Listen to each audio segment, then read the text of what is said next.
الليلة كانت مختلفة بالنسبة لنادي الزمالك لأنها كانت ليلة الوداع، أو باختصار ليلة في حب محمد صبري. جماهير الزمالك جت من كل مكان علشان تعبر عن حبها لواحد من أبنائها، وده مش أي ابن، ده واحد من أوفى المخلصين، الكونت محمد صبري. المدرجات اللي طالما كان لونها أبيض اتحولت في الليلة دي لبحر من السواد، واللي منور بس هي صورة صبري اللي كانت موجودة في كل مكان ومطبوعة على آلاف من التيشيرتات، والهتاف كان واحد: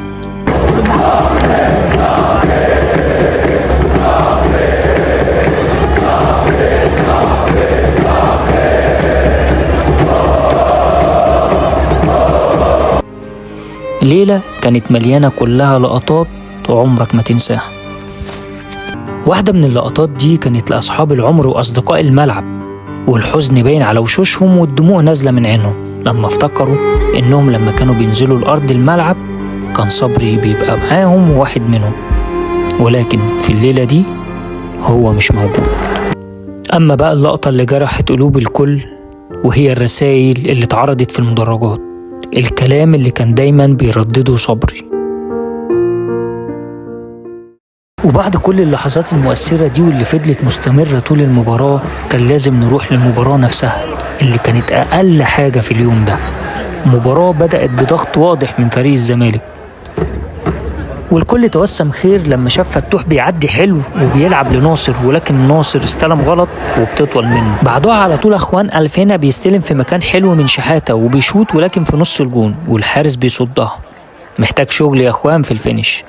فتوح كمان بيشوط واحدة حلوة جدا وكانت قريبة، لكن بعد كده بقى تحس ان المباراة قلبت استعراضية او ودية من جانب لعيبة نادي الزمالك، وبدأوا واحدة واحدة زيسكو يدخل في المباراة وبيحاولوا يوصلوا لمرمى عواد ولكن بدون خطورة، ومع محاولات مستمرة للتسديد من خوان ولكن لسه ما ظبطتش.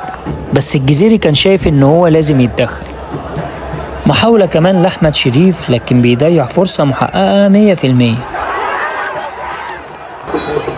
استلام لسيف الجزيري مع محاولة اللف بالمدافع ولكن بتفشل، لكن بقى في المرة التانية وبالتحديد في الدقيقة 41 بيستلم ويقرر ان هو يلف ويلعبها حلو على يمين الحارس علشان يحرز هدف الزمالك الاول والهدف الوحيد في المباراة.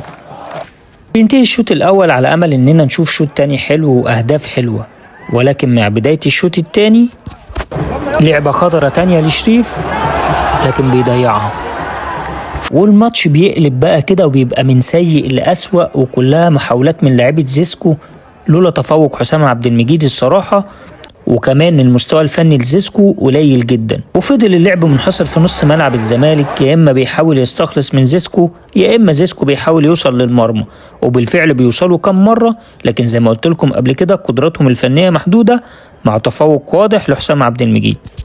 المباراه بتنتهي على كده 1-0 لنادي الزمالك، والاداء غير مرضي للجماهير بالمره، ولكن 3 نقط مهمين في ليله وداع الكونت صبري من المكان اللي طالما احب. رحل صبري واحد من أنقى وأوفى الناس اللي كانوا بيحبوا الزمالك بجد، لعب وأخلص وشجع من قلبه وهتف العب يا زمالك. وزي ما القدر بيقفل باب بيفتح غيره، يرحل محب ويورث حب الكيان للصغار، وكأنها رسالة إن الزمالك له ناسه دايما وأبدا، بس الهتاف واحد والقلب كمان واحد: العب يا زمالك.